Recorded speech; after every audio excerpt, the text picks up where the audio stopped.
Magluluto si Kahabi ngayon guys ng manok na tinula. Kaya ang gagawin natin ngayon guys, ang ihahalo lang natin na ricado ay bawang lang. Tapos lagyan natin ng kunting mantika lang guys para maluto lang yung ating bawang. Yan mga Kahabi, lagyan na natin yung ating bawang guys. Yan. Tinulang manok lang natin gawin ngayon guys. Kaya lagyan lang natin ng ganyan. Parang mahahin na natin kaunti yung ating bawang.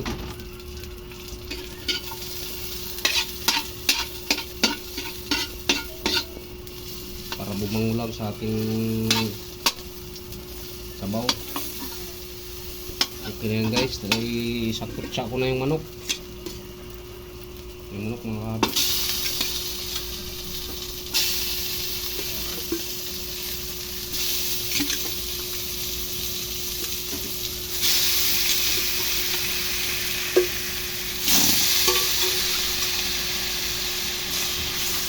Guys, anuhin ko muna guys, paglangisin yung manok.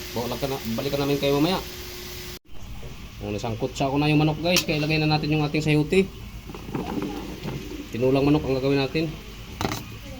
Pag-anuhin muna natin ng kunti, paamoy natin sa mantika ng manok yung ating sayote para lumasa guys. Tsaka mag-add na pala tayo guys ng pampalasa, magic sarap gawa ng Maggi. Bahala ka na.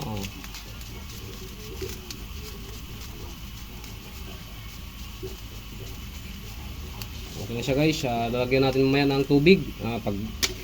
Paglasahin muna natin yung ating sayote sa mantika ng manok. Babalikan namin kayo ulit few minutes mga guys.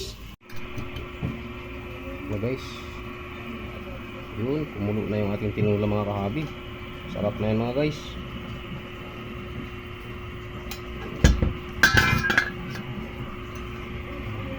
Pinuto na yung ating guys, tinula. Mag-add tayo ng dahon ng malunggay.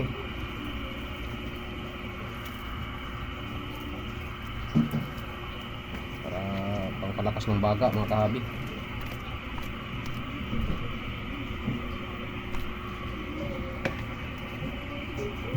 So, lubog-lubog lang natin ngayon guys.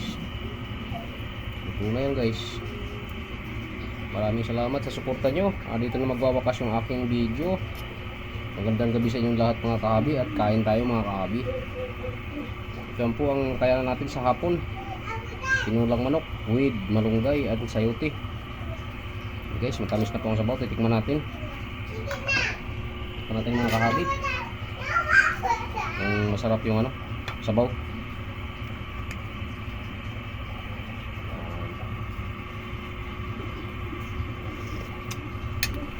Okay. Tamaras din pala mga Kahabi ang tamis ng sabaw. Ito ko tatapusin, at magandang gabi sa inyo lahat. And bye-bye.